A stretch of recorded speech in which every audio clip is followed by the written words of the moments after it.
Les mutations apportées par l'environnement numérique ont fait entrer le monde dans une nouvelle ère. Moyens de communication, accès à la culture et à l'information, pratiques professionnelles dépendent de ces nouveaux outils qui impactent notre quotidien. Au Congo, des sociétés multiplient les compétences pour favoriser leur usage. Une richesse que l'on retrouve parmi les professionnels de conseil, de santé, au plus près des attentes de leurs concitoyens. Plongé au cœur de ces forces vives de l'économie congolaise, le ministère des Postes et Télécommunications a initié du 20 au 21 octobre 2016, avec l'appui de la Banque mondiale et de Huawei, des journées nationales de réflexion sur la fibre optique, une infrastructure essentielle pour la croissance économique. Tenues sous le thème « La fibre optique, nouveau levier pour le développement du Congo », ces journées ont mobilisé plusieurs centaines de décideurs politiques, des chefs d'entreprise, des universitaires, acteurs de la société civile et aussi des partenaires au développement. Les avantages de la fibre optique étant mal connus par le grand public, le ministre des Postes et Télécommunications, Léon Justin Bombo, a saisi cette opportunité pour situer l'assistance sur le but poursuivi par ces assises. Depuis près d'une décennie, le gouvernement, à l'effet de concrétiser la vision du chef de l'État, a mis en chantier d'importants projets intégrant les deux premiers axes stratégiques de la cyberstratégie, à savoir la mise en place d'un cadre juridique et institutionnel adapté aux objectifs de l'édification d'une société de l'information et le développement d'une infrastructure nationale en télécommunications fiable et ouverte au monde. Les panélistes qui vont suivre vous diront dans le détail ce qui a été fait et quelles sont les retombées essentielles dans le secteur au plan technologique et socio-économique. Pour ma part, je vais planter les décors en présentant de manière synthétique les principales réalisations et les chantiers en cours. Concernant la mise en place d'un cadre juridique et institutionnel adapté aux objectifs de l'édification d'une société de l'information, il s'est agi de mettre fin aux dispositifs juridiques et institutionnels existants, devenus désuets, afin de le remplacer par un nouveau en cohérence avec les objectifs de l'édification d'une société de l'information, gage d'une bonne gouvernance du secteur susceptible d'attirer les investisseurs et de réduire par le jeu de la concurrence les coûts des services offerts aux usagers et de garantir la disponibilité de ces services sur toute l'étendue du territoire national. À cet égard, on distingue actuellement les textes adoptés et promulgués. Ils concernent la loi numéro 9/2009 du 25 novembre 2009 portant réglementation du secteur des communications électroniques qui a permis l'ouverture complète à la concurrence du secteur des TIC. Cette loi a abrogé et remplacé la loi 1497 du 26 mai 1997 dont le mérite en son temps avait été d'amorcer le processus de libéralisation du secteur en séparant la fonction de réglementation exercée au nom de l'État par le ministre en charge des télécommunications et la fonction d'exploitation de réseaux et services confiés à des opérateurs agissant dans le cadre d'autorisation. La loi numéro 11/2009 du 25 novembre 2009 portant création de l'Agence de régulation des postes et des communications électroniques, organe administratif indépendant et autonome de régulation du secteur chargé de garantir l'exercice d'une concurrence saine et loyale au bénéfice des consommateurs et des opérateurs du secteur. Les textes en cours d'adoption et de promulgation. Il s'agit des textes relatifs à la création du cadre juridique et institutionnel de la Société congolaise d'information. Le développement d'une économie numérique au Congo ne peut s'accomplir sans la confiance des utilisateurs. À cet effet, dans le but de créer un écosystème de TIC basé sur cette confiance, 4 avant-projets de loi idoines transmis à la Cour suprême pour avis de conformité ont été élaborés en collaboration avec les départements en charge de la justice, de la sécurité, de la défense nationale et du commerce. Il s'agit des projets de texte sur les transactions électroniques qui visent à assurer la sécurité des transactions électroniques en République du Congo, notamment les opérations liées au commerce électronique, à la conclusion d'un contrat électronique, à l'acceptation de la signature et la preuve électronique, et enfin aux possibilités de transmission par voie électronique des documents ou actes administratifs. La protection des données à caractère personnel, afin de lutter contre les atteintes à la vie privée susceptibles d'être engendrées par tout traitement des données à caractère personnel permettant d'identifier directement ou indirectement une personne. La cryptologie, afin d'assurer la sécurité des systèmes de communication électronique et l'intégrité des données échangées. La lutte contre la cybercriminalité, pour lutter contre l'ensemble des délits et infractions susceptibles d'être réalisés ou favorisés par l'usage des nouvelles technologies, notamment Internet. La création du cadre réglementaire et institutionnel du déploiement et de la gouvernance des infrastructures publiques à très haut débit en fibre optique. La nécessité d'encadrer juridiquement le déploiement et la gouvernance des infrastructures à très haut débit en fibre optique que je vais présenter après ce point est consécutive au bouleversement du paysage technique, économique et réglementaire du secteur induit par l'émergence dans l'écosystème des télécommunications. Un nouveau segment de marché, de gros des capacités optiques au bénéfice de tous les acteurs actuels du secteur, les opérateurs publics et privés d'infrastructures de base, les fournisseurs de services opérant sur le territoire national et vis-à-vis desquels il importe, en raison de la libéralisation du marché, de garantir à tous un accès libre, transparent, équitable et non discriminatoire à ces ressources.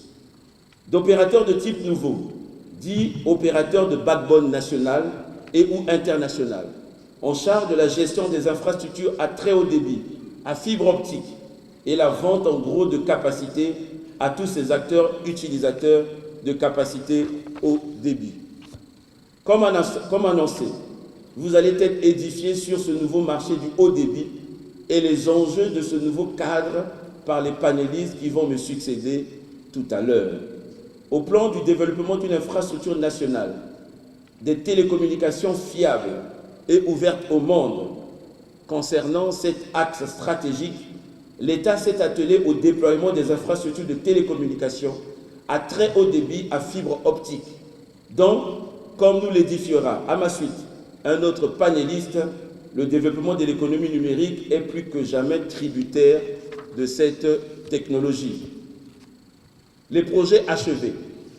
À ce jour, le projet dit WACS, West African Cable System, pour la connectivité du Congo au réseau mondial des câbles sous-marins à fibre optique. Le réseau mondial de câbles sous-marins à fibre optique, les autoroutes de l'information, sont l'épine dorsale du cyberespace, seul capable d'offrir les énormes capacités et les débits requis pour transporter le volume de données générées par Internet. Le premier câble sous-marin continental africain à fibre optique, SAT-3, a été mis en service en 2001. Le Congo, notre pays, avait raté ce premier rendez-vous. Le système de câbles sous-marins à fibre optique WACS, auquel le Congo a adhéré par la suite en 2009, est déjà en service depuis 2012. Il relie le Royaume-Uni à l'Afrique du Sud par la façade ouest du continent et desservant une douzaine d'autres pays. Au Congo, ce câble a atterri au village de Matombi, à une vingtaine de kilomètres de Pointe-Noire. Les projets en cours. Le projet dit CAB, Central African Backbone, pour la connectivité des réseaux haut débit de la sous-région CEMAC. Le projet a été initié en 2007 par la conférence des chefs d'État de la CEMAC, réunie en session ordinaire le 25 avril 2007 à Djamena au Tchad, avec l'appui de la Banque mondiale. Il a pour objectif d'assurer le maillage des pays de la sous-région au moyen d'infrastructures à fibre optique à très haut débit afin d'accélérer l'intégration socio-économique sous-régionale.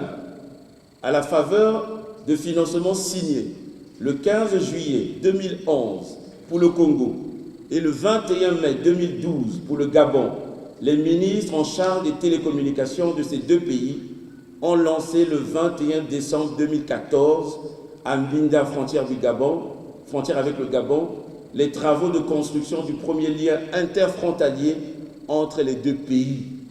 Ce lien va présenter plusieurs avantages, entre autres l'interconnexion des réseaux sous-marins WAX Congo, SAT3 et ACE Gabon, impliquant que le trafic mondial pourrait être secouru entre le Congo et le Gabon. Un trafic direct entre les deux pays ne transitant plus par l'étranger qui va induire une réduction automatique des coûts.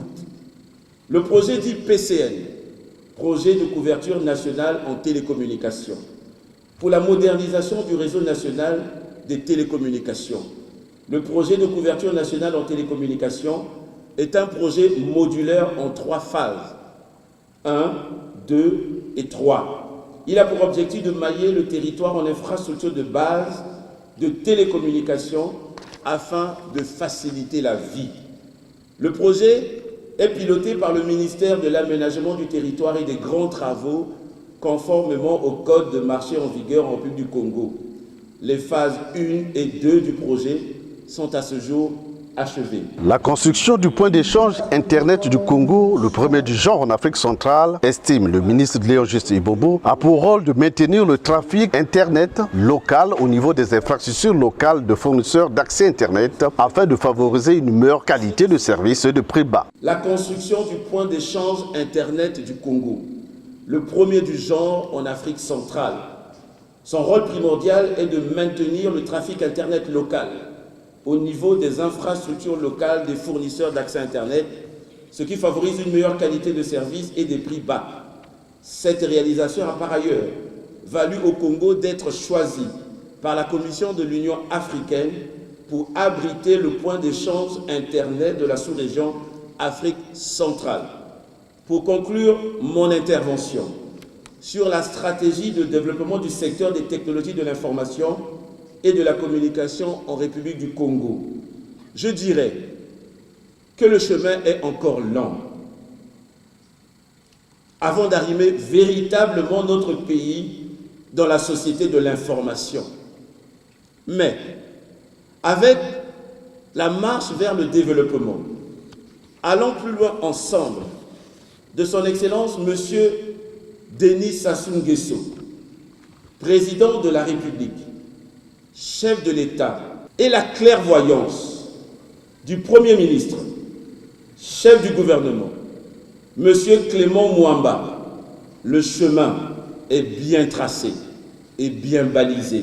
Partenaire du Congo dans ce projet d'infrastructure fibre optique, le représentant résident de la Banque mondiale est revenu sur l'importance qui, selon lui, les technologies numériques sont devenues indispensables pour tous, à savoir le monde des affaires, l'administration publique, les services et le monde universitaire. Les technologies numériques sont devenues indispensables pour tous, qu'il s'agisse du monde des affaires, de l'administration publique, du monde universitaire et même à titre individuel.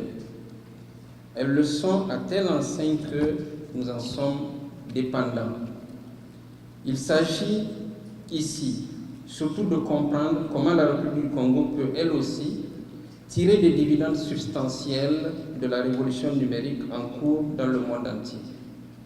C'est pourquoi nous allons nous faire le devoir de vous présenter aujourd'hui les conclusions du rapport sur le développement dans le monde de la Banque mondiale de 2016, qui constitue l'une des publications majeures de tout le groupe de la Banque mondiale et dont la première édition remonte à 1978. De façon générale, ce rapport, qui porte chaque année sur un thème spécifique, présente une évaluation globale des questions de développement et explore les relations avec les tendances sous-jacentes dans l'économie internationale. L'édition de cette année a traité très opportunément des dividendes du numérique. Excellences, Monsieur le ministre d'État, Messieurs les membres du gouvernement, honorables invités, ce séminaire devrait être une occasion unique de montrer comment les technologies de l'information et de la communication, TIC, profitent aux entreprises, profitent aux individus et aux administrations, et que les investissements massifs dans les TIC accélèrent la croissance, créent des emplois et améliorent les services aux citoyens et aux entreprises. Par ailleurs, a poursuivi l'économiste de la Banque mondiale, ce conclave national devra également aider la République du Congo à comprendre comment elle peut tirer les dividendes substantiels de la révolution numérique en cours dans le monde. Le ministre d'État, ministre de l'économie, Gilbert Ondongo, ayant présidé la cérémonie de lancement de ces assises nationales, a salué cette initiative visant à dynamiser l'économie nationale. Parler de fibre optique ici, devant vous, revient à traiter du rôle de ces nouvelles technologies dans la marche vers le développement engagée par notre pays, le Congo. Pour être plus précis, mon bref propos portera sur la place que devrait occuper l'économie numérique chez nous au Congo. J'aimerais d'emblée partager avec vous ma certitude selon laquelle les nations d'avenir sont celles qui s'emploient d'ores et déjà à maîtriser le numérique. Si la révolution industrielle a permis que se distinguent les pays industrialisés et donc développés des autres, la révolution numérique en cours créera à son tour une nouvelle catégorie de pays développés. Il n'y aura pas à l'avenir, pensons-nous, de développement pour un pays sans la maîtrise, la diffusion et la plus large appropriation par la population du numérique au sein de ce pays. Tout bien considéré, arrimer le pays au développement du numérique, c'est tout simplement le rattacher au train du progrès et partant au développement. C'est à tout le moins ce qu'en pense le président de la République lorsqu'il préconise dans son projet de société d'arrimer le Congo au développement de l'économie numérique.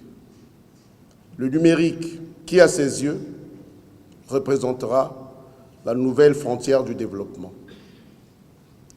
Cette pensée du président pourrait être considérée comme un prolongement de son action antérieure qui a consisté, entre autres, en une forte impulsion du processus d'édification des infrastructures des télécommunications, notamment de la fibre optique.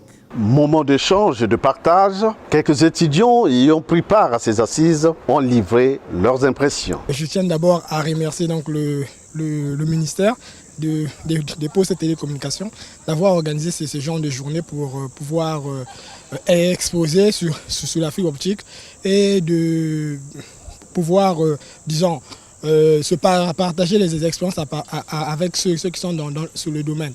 Et donc déjà pour moi je dirais que mes impressions sont bonnes. Pourquoi? Parce que j'ai beaucoup appris et beaucoup découvert. Déjà il y avait beaucoup de points sur lesquels j'avais des doutes. Par exemple sur la différence entre le projet PCN et puis le projet CAB. Donc à partir de différents exposés, nous avons compris que c'était deux projets différents, mais plutôt complémentaires. Donc ça nous a permis d'abord d'avoir une vue générale sur l'état du déploiement du réseau sur la fibre optique au Congo. Et donc de là, en sortant de là, je peux déjà répondre à un certain nombre de questions. Et aussi en ce qui concerne ce que nous voyons à l'école. On étudie à l'école beaucoup la fibre optique, mais nous ne voyons pas actuellement, nous ne voyons pas vraiment c'est quoi ce que ça va apporter. Mais avec ce genre d'exposition, nous avons compris finalement ce que c'est en réalité la fibre optique et l'état dans lequel le projet se trouve. La fibre optique, c'est déjà une ligne de transmission à très haut débit. Bon, maintenant, pour dire que les bienfaits, pour moi, je ne les ressens pas encore. Mais peut-être à travers ce que nous faisons déjà avec ces téléphones, les sociétés de téléphonie mobile au Congo utilisent déjà la fibre optique. Les appels transitent par là. Bon, nous avons senti comme une nette amélioration sur la qualité des services. Bon, nous, dans le monde universitaire en particulier, nous ne l'avons pas encore ressenti parce qu'on nous a fait beaucoup de promesses qu'on va connecter l'université, notamment avec le projet Puits à l'NSP, nous avons le puits qui est là. Et c'était juste au début que nous avons pu profiter de la connexion. Mais jusque-là, ce que nous constatons, c'est quoi? C'est que c'est une salle qui nous sert seulement de cours et la connexion, nous ne la voyons presque pas. Donc on espère que dans les jours à venir, nous pourrons profiter de ça parce qu'on nous a dit d'ici fin novembre, l'université Mariam Ngouabi sera connectée. Mes impressions sont bonnes.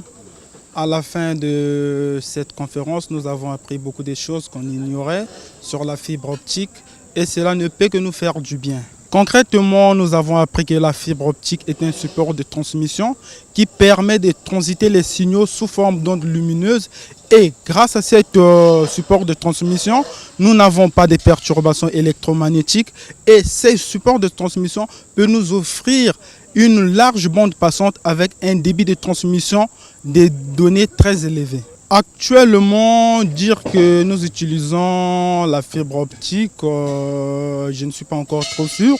Parce qu'actuellement au Congo, nous ne ressentons pas les bienfaits de la fibre optique. Donc dire que nous utilisons déjà la fibre optique au Congo, je ne saurais quoi dire. Bon, grosso modo parlant, ce que j'ai pu retenir est que vu les intervenants, dans les jours à venir, on aura notre propre réseau de l'université Mariam Ngouabi. Donc, fini avec les histoires de débit. Donc, on aura cette facilité de télécharger les documents, ou bien on aura la facilité de prendre les inscriptions, ou bien la facilité quand il s'agit de passer une information, par exemple, en quittant l'INSP, en allant vers là, et fait ça. Donc, tout va se passer via Internet. Donc c'est là déjà c'est une bonne chose. Par exemple, s'il pleut, on n'a pas besoin de prendre un déplacement. Tu es bien assis sur ton bureau. Il suffit juste d'aller sur Internet et sur les réseaux. Je crois que non, l'information va arriver en sécurité.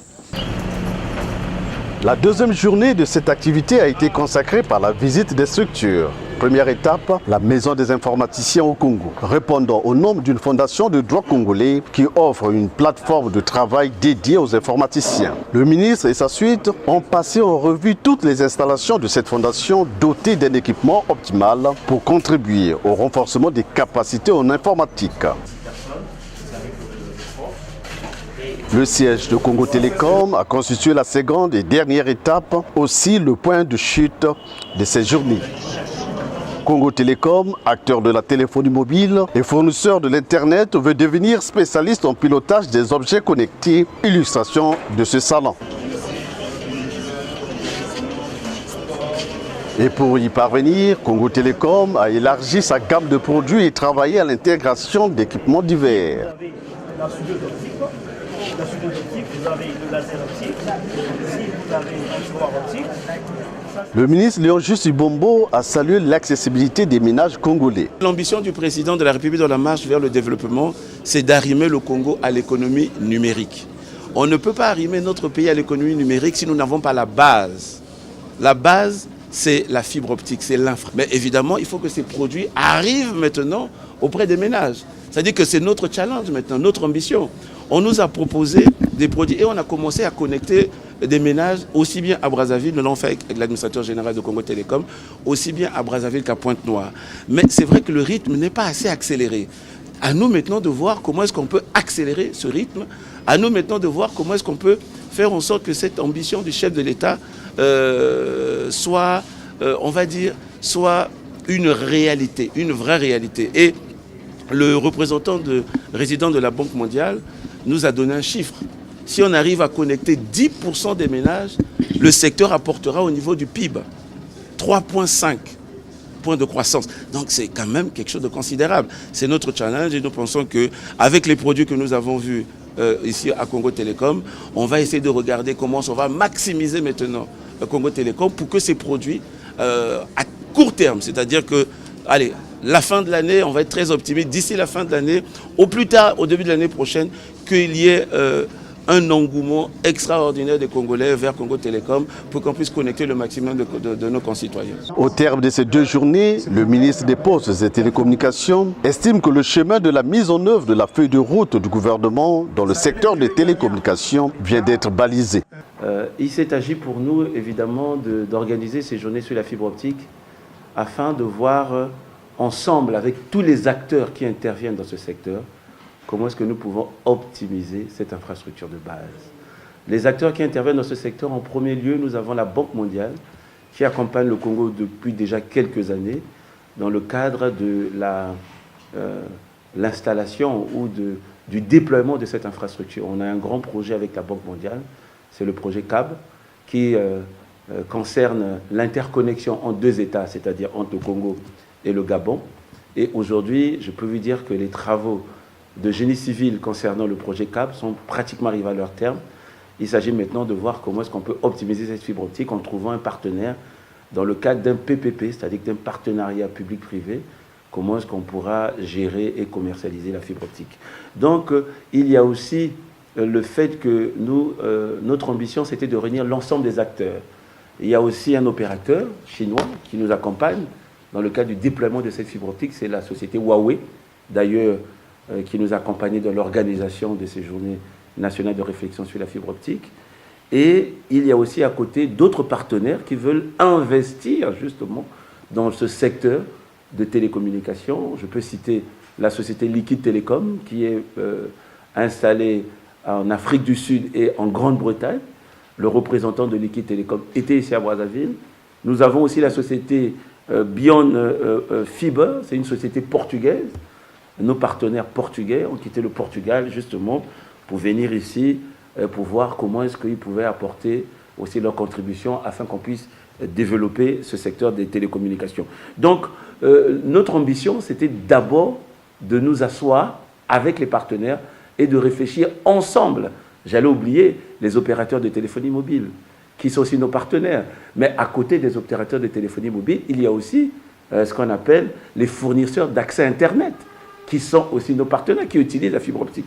Donc, nous nous sommes réunis justement pour qu'ensemble, on puisse voir comment est-ce qu'on peut trouver des solutions idoines, pas les à peu près, pour faire en sorte qu'on puisse optimiser cette infrastructure qui, à ce jour, est déjà déployée sur toute l'étendue de notre territoire national. La fibre optique étant déjà exploitée au Congo, cependant, un usager devrait débourser au maximum 250 000 francs CFA pour la connexion de son ménage. Un prix assurément élevé au regard du panier de la ménagère. À cette préoccupation, le ministre rassure que le ministère dont il a la charge de diriger ne ménagera aucun effort pour que l'usage de la fibre optique soit accessible par un grand nombre de citoyens. Nous avons parlé tantôt de briser le dernier kilomètre. C'est ça le dernier kilomètre.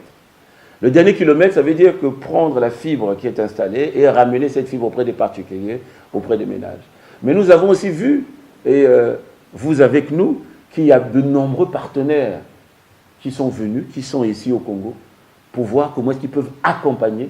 Nous avons reçu encore hier ici Italia Telecom, la société SPAC, qui veut aussi apporter sa contribution pour permettre à ce qu'on puisse optimiser, démocratiser cette infrastructure. Donc, nous sommes en train de réfléchir pour briser justement les lourdeurs de ce dernier kilomètre. Et nous allons trouver, nous avons déjà une vision, nous allons trouver le mécanisme adéquat pour briser ce dernier kilomètre. Parce que, qu'on le veuille ou non, pour ramener la fibre dans sa maison, il faut qu'on paye. Aujourd'hui, Congo Télécom n'a peut-être pas les capacités de payer, mais on peut regarder dans le cadre d'un PPP, ce qu'on appelle partenariat public-privé, comment est-ce que faire intervenir un secteur, disons, un opérateur privé, dans le cadre, je dis bien, je précise bien mes mots, dans le cadre de la commercialisation des produits Congo Télécom, comment faire intervenir un partenaire dans le cadre de la commercialisation pour permettre à ce qu'on puisse connecter le maximum de Congolais. Et nous sommes en train de travailler là-dessus et soyez-en rassurés qu'au sortir de ces journées de réflexion, nous avons une vue globale et nous pouvons dire que d'ici le début de l'année prochaine, il y aura une grande politique qui permettra la connexion des ménages et des entreprises. Si les défis de la croissance économique et de la création d'emplois sont au cœur des actions du gouvernement congolais, le secteur du numérique présente des potentiels de croissance importants en vue de la diversification de l'économie de la rente pétrolière. La page des premières journées étant tournée, reste à vulgariser ces acquis. Rendez-vous sur le terrain. Et il